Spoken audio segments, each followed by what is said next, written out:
Olá a todos, bem-vindos à Escola Ketonite.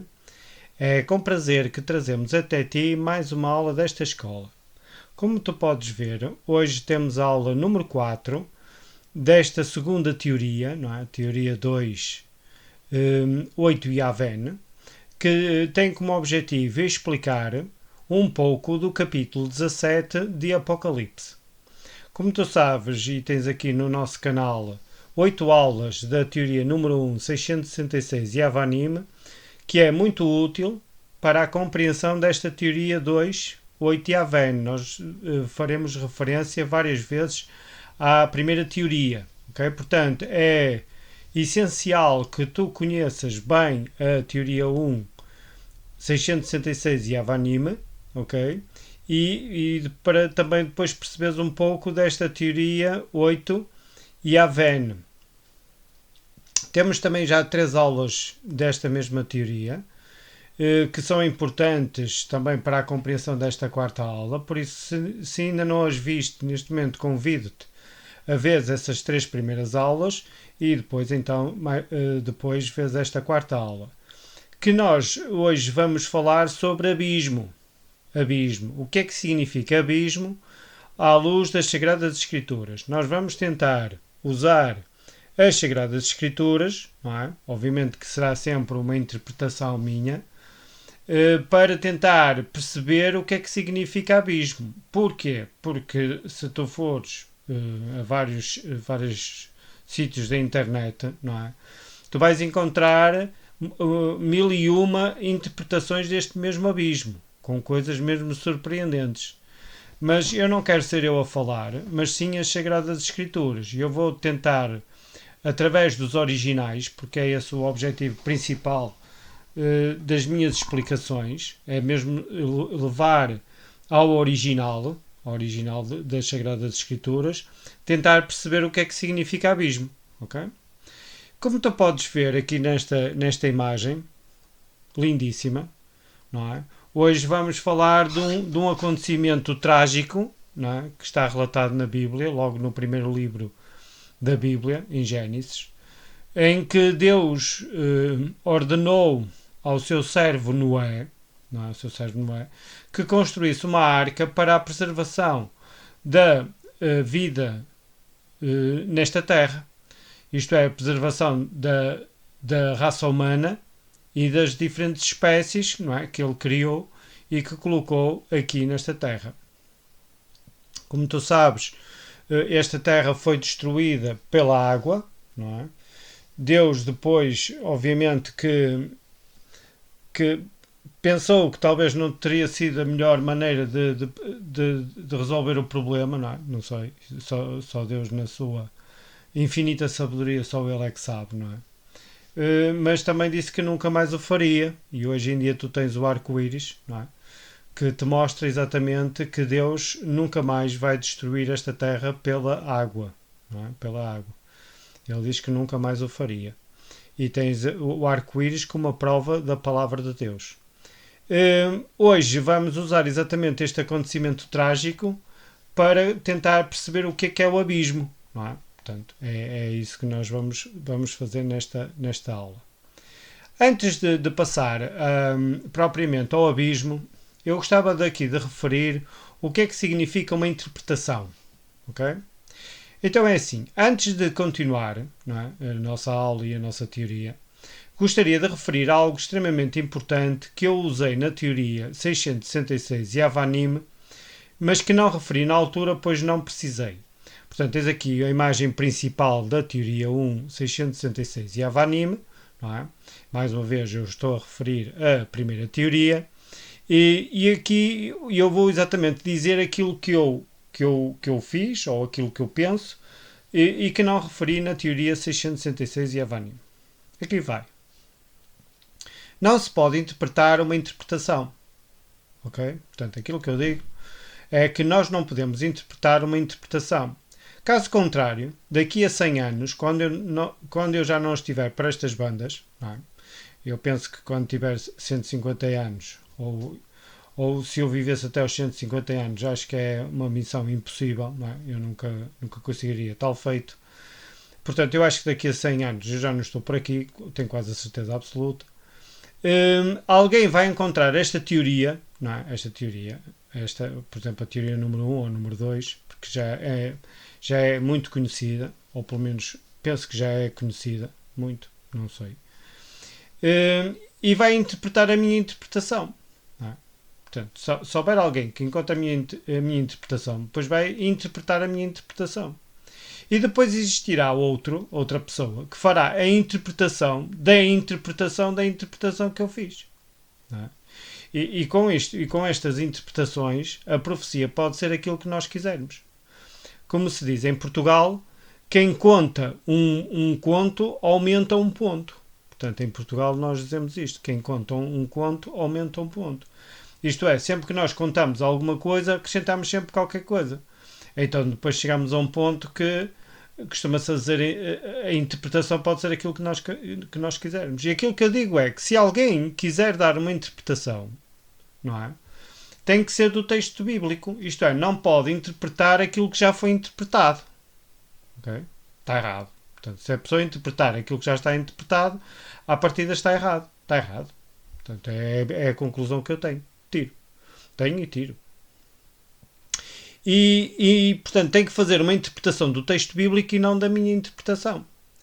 Nunca esquecendo que a Bíblia não carece de particular interpretação. Isto é, quando nós tentamos interpretar algo no texto sagrado, a Bíblia, eu penso que pouco ou quase nada é preciso fazer uma interpretação. Não é? Porque eu acho que aquilo que eu penso é que tudo, mesmo dentro da própria Bíblia, já está interpretado. Não é? Aquilo que nós podemos fazer é dizer este acontecimento na história refere-se exatamente a esta profecia. Porquê? Porque a profecia não vai dizer, como é que eu ia dizer, qual foi o país que se formou, qual é o país que conquistou outro país. Portanto, a profecia não diz nada disso. Então o que nós podemos dizer é, na história este acontecimento refere-se exatamente a esta profecia. Ok? Isso aí estamos a tentar explicar a profecia e não a fazer propriamente dito uma interpretação. Não é? E eu vou-te ler aqui em 2 de Pedro 1, 20 e 21, que eu tenho aqui em baixo os versículos, que diz assim: sabendo primeiramente isto, que nenhuma profecia da Escritura é de particular interpretação. Agora, aquilo que eu acho aqui é que o Pedro, quando escreveu isto, estava a referir-se a uma profecia da Escritura. Isto é, da própria Escritura. Portanto, não é aquilo que eu estou a fazer.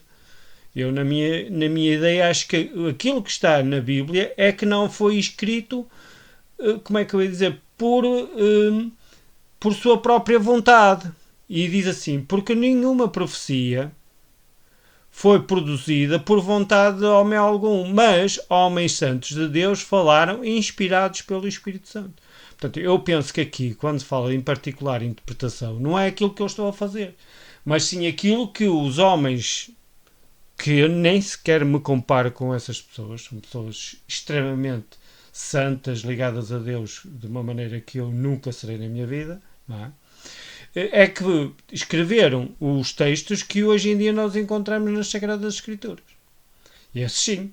E esses é quem está-se a referir a estes versículos bíblicos. A mim não. Está bem?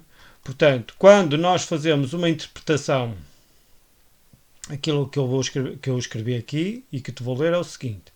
Apesar de eu achar que esta passagem não tem tanto a ver com as interpretações exteriores ao texto bíblico, que é aquilo que eu estou a fazer, mas de quem o escreveu.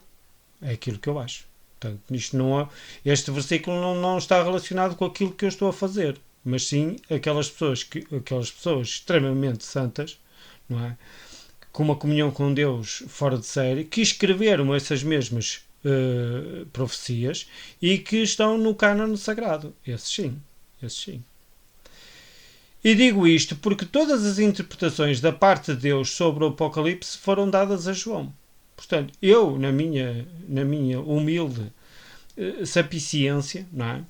Na minha humilde sabedoria, não é? Eu acho que todas as interpretações da parte de Deus foram dadas a João no Apocalipse. Portanto, e ponto final.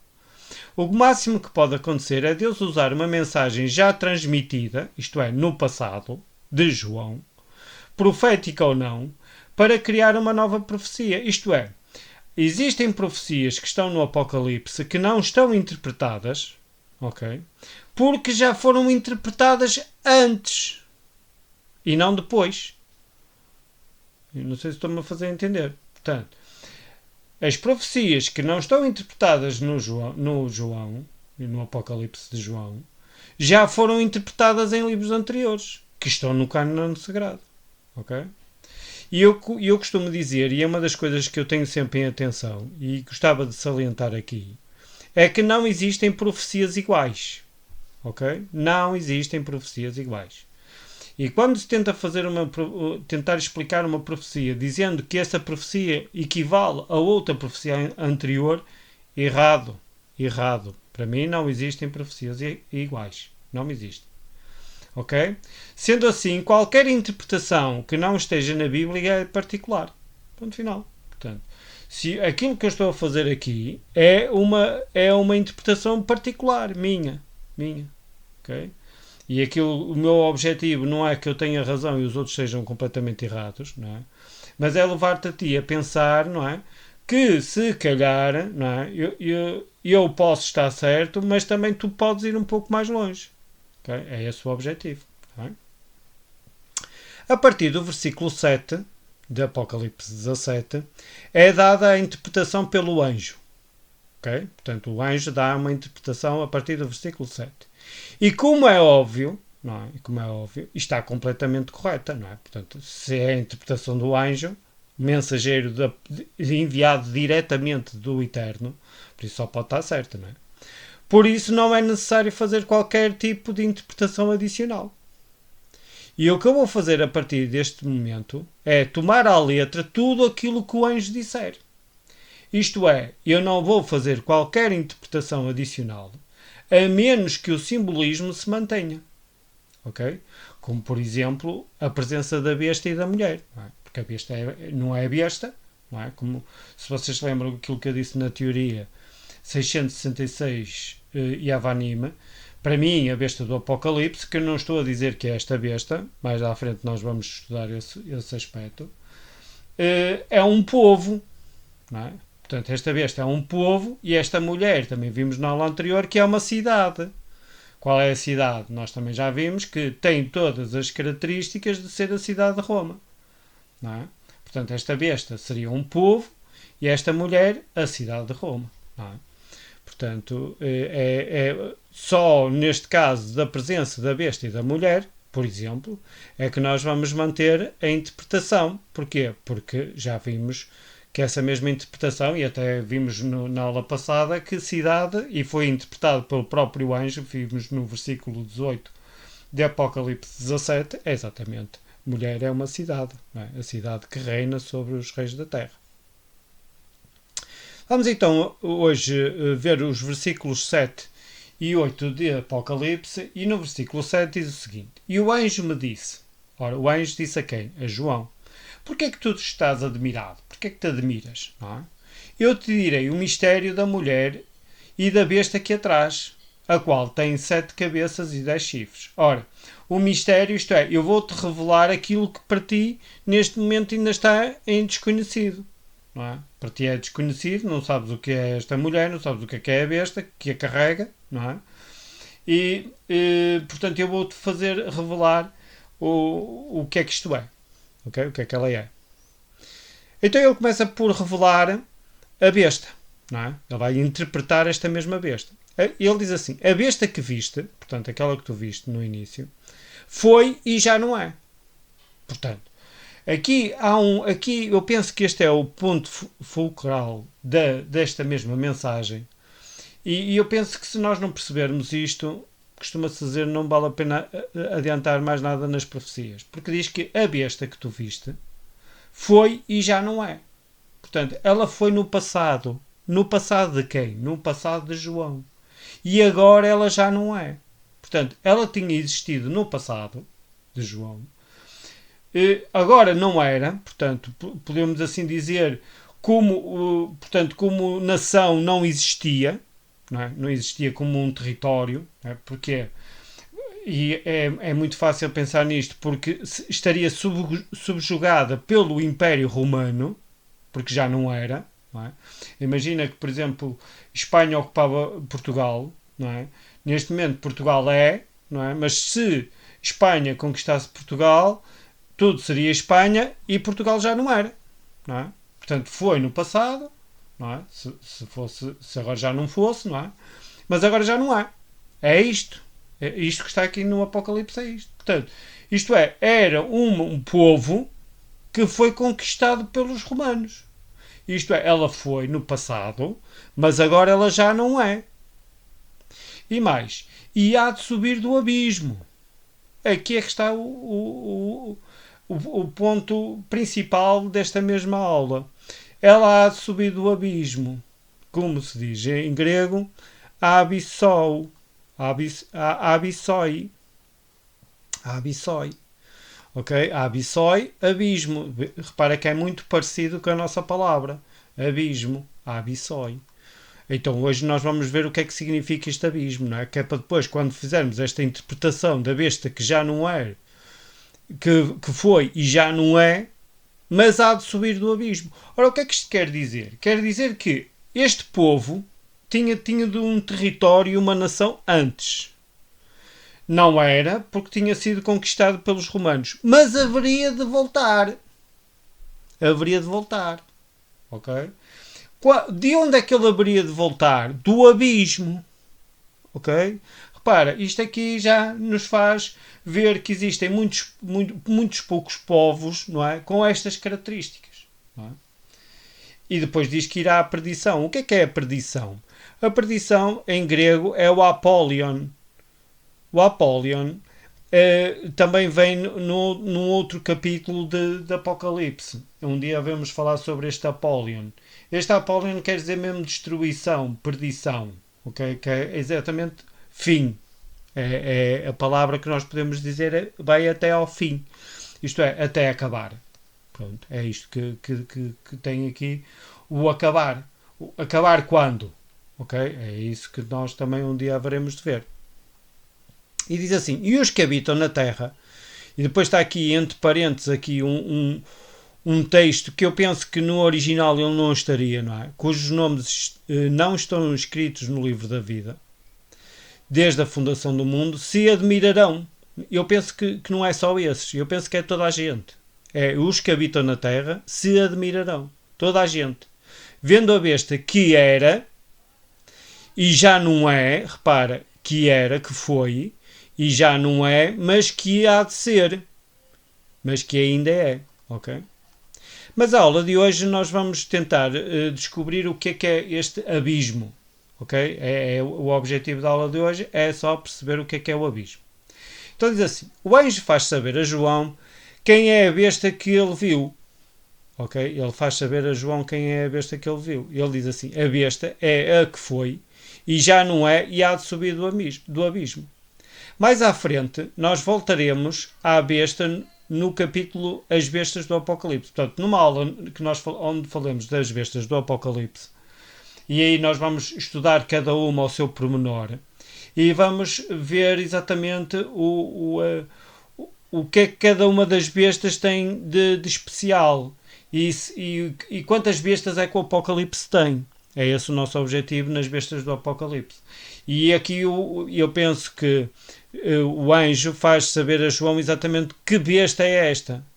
E então diz que é a besta que foi, e já não é, e há de subir do abismo. É uma interpretação. Isto aqui é uma interpretação. Isto aí não, venha quem vier. Isto é uma interpretação. Não é preciso interpretar mais nada. Já está interpretado. E eu deito exatamente a interpretação do anjo, não a minha. Ok? E muitos têm falado sobre o abismo, de onde há de subir esta besta. Não é? Muitos têm falado sobre este abismo, que tem 7 cabeças e 10 chifres. Não é? Que tem exatamente o mesmo número de cabeças e de chifres que a besta do capítulo 13, a primeira besta do capítulo 13, que sobe do mar. Que sobe do mar. Para mim, fica a ideia de algo profundo, longe, obscuro. Ok? Portanto, para mim, abismo, se nós tentamos perceber o que é este abismo, é algo profundo, longe, obscuro. Repara aqui. Mas eu vou deixar a Bíblia falar, ok? Portanto, na minha ideia, abismo é algo de profundo, longe, obscuro. Mas mesmo assim eu vou deixar a Bíblia falar. Então é assim, segundo o meu estudo, eu tentei encontrar esta palavra no Segundo Testamento. Esta qual palavra? Abissou, ou abissoi. Tentei encontrar no Segundo Testamento, mas não encontrei. Eu não encontrei esta palavra no Segundo Testamento. A não ser, ok, no livro de Apocalipse. Ela encontra-se mais vezes no livro de Apocalipse. Mas, costuma ser para minha tristeza, o enigma mantinha-se. Ok?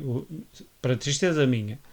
Eu tentei descobrir o que é que significava Abissoi no Segundo Testamento, mas sempre que eu encontrei esta palavra está no livro do Apocalipse e o enigma mantém-se. Portanto, não há como tentar perceber o que é que significa abismo no Segundo Testamento.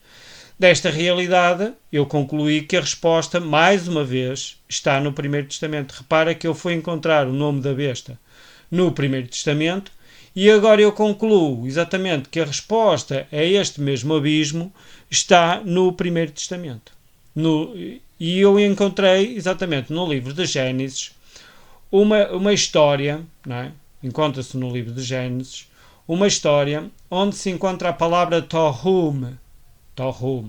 Ela está em Gênesis 7, em Gênesis 7, versículo 11. E o que é que nós temos em Gênesis 7?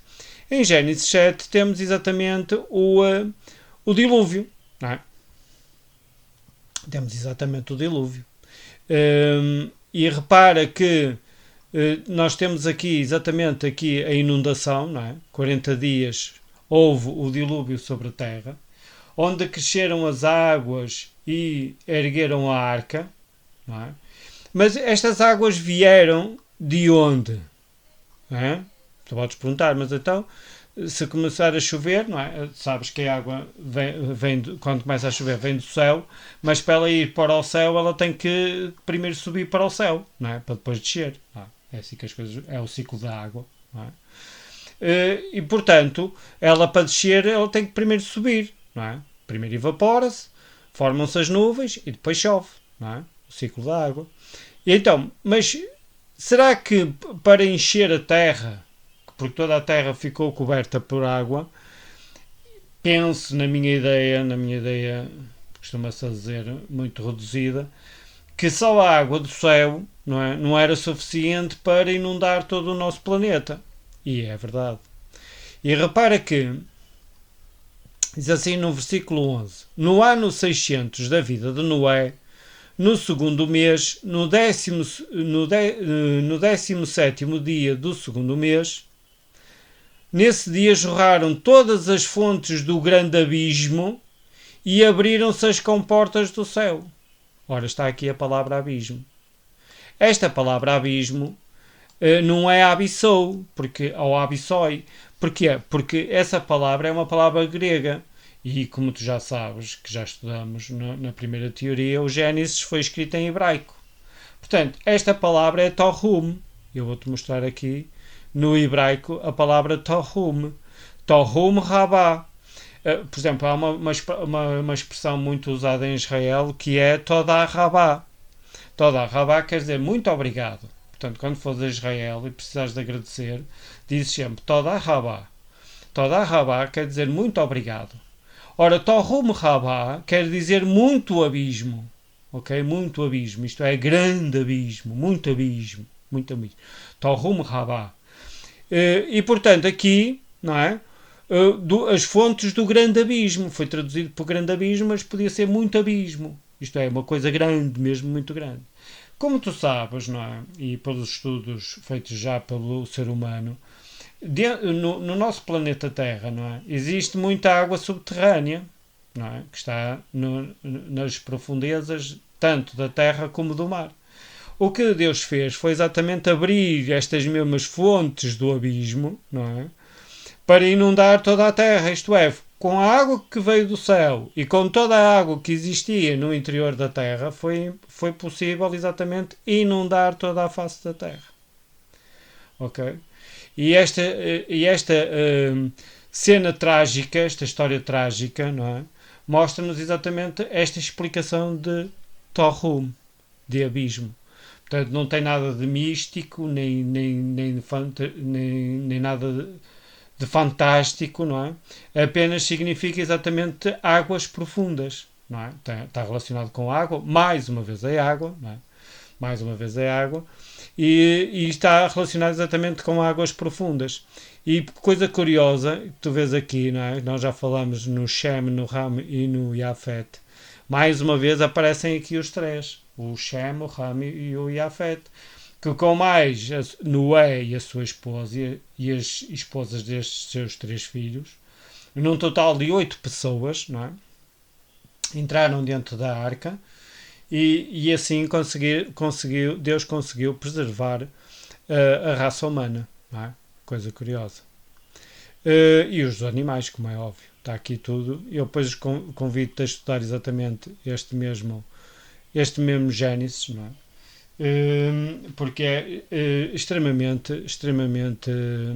importante nós percebermos todas estas histórias que estão na Bíblia Sagrada. E mais uma vez aqui a inundação e as águas, não é? Águas, portanto, abismo, águas profundas.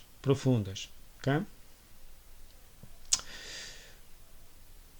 Vamos então terminar, não é? Aqui o nosso estudo. Portanto, a palavra Tohum, que foi traduzida por abismo, podia ter sido traduzida por oceano ou águas profundas. Ok? Portanto, quando tu falas em abismo, não tem nada, como já te disse, não tem nada de fantástico ou de interpretações mirabolantes, como eu costumo dizer, coisas que eu acho que não tem nada a ver com o texto sagrado. Significa exatamente o oceano, águas profundas. Por exemplo, vou dar aqui um exemplo muito rápido. Quando tu olhas, por exemplo, para os nossos portugueses madeirenses e açorianos, não é? Eles vivem exatamente em águas profundas, no abismo. Porque hoje em dia é muito fácil tu ires daqui para os Açores ou para a Madeira, não é? Mas agora imagina que tu vivias há 500 anos atrás, por exemplo, nos descobrimentos. Ir daqui para a Madeira ou para os Açores era uma missão de arriscar a própria vida, não é? Era uma coisa que quando dissesse assim, dizia assim, mas eu vou, mas quase certeza que eu não vou voltar, não é? Portanto, para eles o que era, por exemplo, a Madeira ou os Açores? Era exatamente eles viviam no abismo, águas profundas, que ficavam mesmo lá para o fundo, então se calhar é melhor nem lá ir. Okay? É essa a ideia. Estamos a falar do dilúvio, onde houve muita água, portanto aquilo que nós falamos em Gênesis 7, que veio dos céus e das fontes do abismo. Esta mesma palavra Tohum, encontra-se no segundo versículo da Bíblia, onde está escrito que havia trevas sobre a face do abismo. Ok? Trevas sobre a face do abismo. Eu vou-te ler aqui.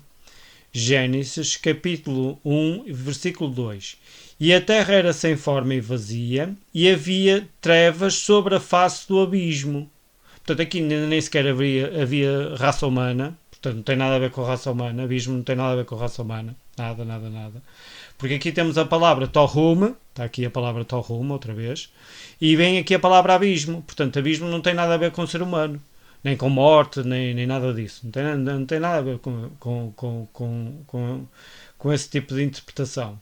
E o Espírito de Deus se movia sobre as faces das águas. Mais uma vez as águas. Estás a ver? Abismo, águas. Sim, senhora. Abismo está relacionado com águas.